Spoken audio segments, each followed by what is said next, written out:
खुलुमबाय दिनै 74थि भारतनि उदांस्रि सान बे उदांस्रि सानाव आङो बुहुमाव थांनानै थानाय साफ्रोमबो बर' फिसाजों लोगोसे जेसेबां भारतनि नोगोरारि दङ साफ्रोमनोबो गाहाम हामलायनाय बावहरग्रोनाय जाबाय। बे उदांस्रि सानजों लोब्बा लानानै उदांस्रि जांख्रिथायाव जेसेबां मुंख्लं जादों बिथांमोननिसिम आङो गोसो गोरबोनि खुलुमनायखौ सिबिनायखौ बावहरबाय। भारतनि माहारिनि बिफा महात्मा गान्धी जाय बिथांखौ मुलुगाव दायो नन भायलेन्ट गुरु होननानै बयबो गनायो बिथांनिसिमबो आंनि खुलुमनायखौ बावहरबाय। लोगोसे उदांस्रिनि सोमावसारनायाव आसामनि आरो बर'फोरनिफ्राय जायफोरा मुंख्लं जानांदों बे उदांस्रिनि मुंख्लंफोरनिसिम आङो गोसो गोरबोनि खुलुमनायखौ बावहरबाय।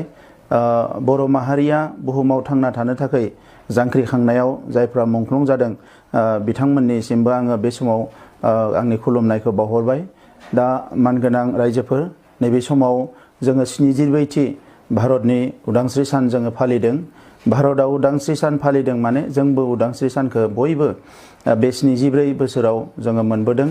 दा 74 बोसोर उदांस्रि जानायनि उनाव भारत हादरनि नोगोरारिफोरनि साननाय हनाय मावनाय दांनाय गासैबो जोङो दिनै बेसेबां सोलायदों बेखौ बिजिरनानै नायनांगौनि सम जादों।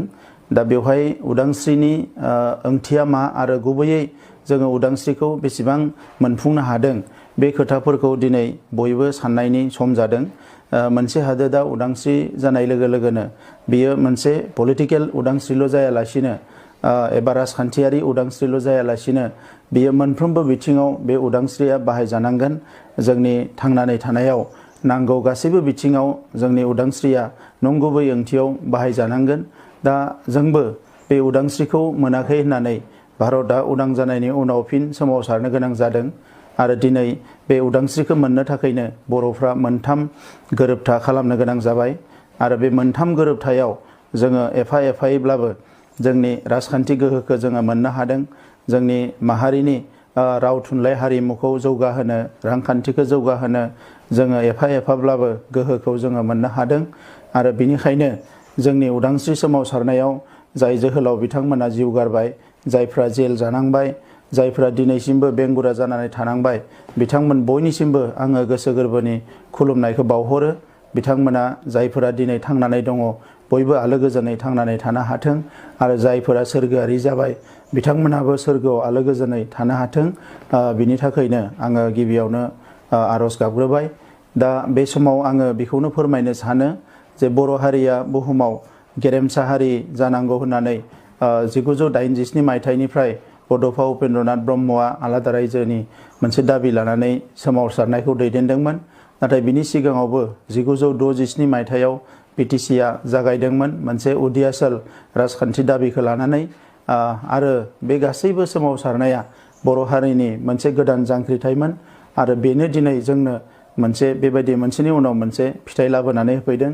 दा बे समाव आङो दुलाराय बर' फरायसा आफादनि मुंख्लंजों लोगोसे बर' थुनलाइ आफादनि मुंख्लं, बिएलटिनि मुंख्लं, एनडिबिनि मुंख्लं गासैखौबो आङो दिनै सिबिहरो, बिथांमोनखौ मान होयो। नैबे समाव जोङो हारिनि एना एनिखौ नागारनांगौ। जोङो सासेया सासेखौ हारिनि खहा जाजासे जेफोर मुं सुनाय हाबाफारिफोर सोलिगासिनो दङ बेखौ जेसेबां हायो खमायनांगौ। डेम'क्रेटिक प्रसेसआव मोनसे राजखान्थि दोलोआ गुबुन मोनसे राजखान्थि दोलोखौ माखासे सोंखारिनाय खामानि दामानि मावनायफोरखौ आसि थुनानै होनाय बियो भारतबर्षआवबो सोलियो, आसामावबो सोलियो, मुलुगनि गासैबो डेम'क्रेटिक प्रसेसजों सोलिनाय हादोरफ्राव बियो सोलियो। दा जोंनि हारियावबो बियो सोलिगोन। नाथाय बेखौ लानानै माहारिनि गासैबो आफादफोर गासैबो सोद्रोमाफोर बेजों लोब्बा लानांगौ होननानै आं साना। राजखान्थिखौ राजखान्थियैनो हगारनांगौ आरो राजखान्थिया माहारिनि थाखाय खामानि मावनो हायो। दा बेखौ माहारिनि थाखाय मोजां बिथिङाव बाहायनो हायोब्ला जोंहा लाब जायो। नाथाय जाय राजखान्थि दैदेनगिरिफ्रा एबा राजखान्थि आफादफ्रा हारिनि थाखाय खामानि मावा, सुबुंनि थाखाय खामानि मावा, बेबायदि राजखान्थि दोलोफ्रा जुदि खामानि मावबाय थायोब्ला अब्ला जोंहा खहासो जायो। दा बेनिखायनो भारत हादोरावबो 5 बोसोरनि उनाव 10 बोसोरनि उनाव जोंनि सरकाराव जायफोरा राजखान्थि हान्जाया थायो बिथांमोनखौ सोलायनाय जायो। आसामावबो सोलायनाय जायो, गोबां रायजोफ्राव बे राजखान्थि हान्जाफोरखौ सोलायनाय जायो। बेखौ लानानै जोंनि माहारि आफाद एबा माहारिनि सिन्था खालामग्रा मानसिफ्रा बारा साननांगौ गैया।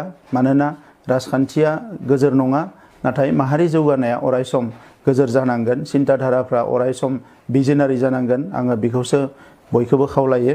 दा नैबे समाव आङो बेखौनो बुंनो सानो जे बर' हारिया बांसिन खहा जाबोदों गावबा गावनि गेजेराव एना एनि जानायनि थाखाय। गोबां दैदेनगिरिफोरखौ जोङो खोमाना लाबोदों गावबा गावनि गेजेराव एना एनि जानायनि थाखाय। आरो बे एना एनि जानायखौबो जोङो बेखौ मोनसे लेभेलाव डेम'क्रेटिकेलि जोङो बेखौ बुंलायनो हानांगोन, जोङो क्रिटिसाइज खालामलायनो हानांगोन। नाथाय बेखौ जुदि बिराद मोनसे गाज्रि लेभेलाव लाङोब्ला बे हारिनिनो खहा जागोन, बेखौ नायनांगौ। आथिखालाव बिटिआर एकर्डखौ लानानै साफा सानै सुबुंफ्रा गोनो गोथो खोथाफोर बुंदों। बेबायदि खोथाफोरखौ हयथ' सिगाङावबो बयबो सानबोदों जेब्ला बिएसि एकर्ड जायो, जेब्ला बिटिसि एकर्ड जायो। नाथाय बै समाव गोबाङानो बुंलायलायनो हायाखैमोन, सोरबा गिनानै थादोंमोन, बा सोरबा हारिनि मोजांखौ नायनानै थादोंमोन, बा सोरनियावबा जुक्ति दङब्लाबो हारिनि जौगानांगौखौ नोजोर होनानै हारि अनग्रा सुबुंफ्रा बेखौ सिरियै थादोंमोन।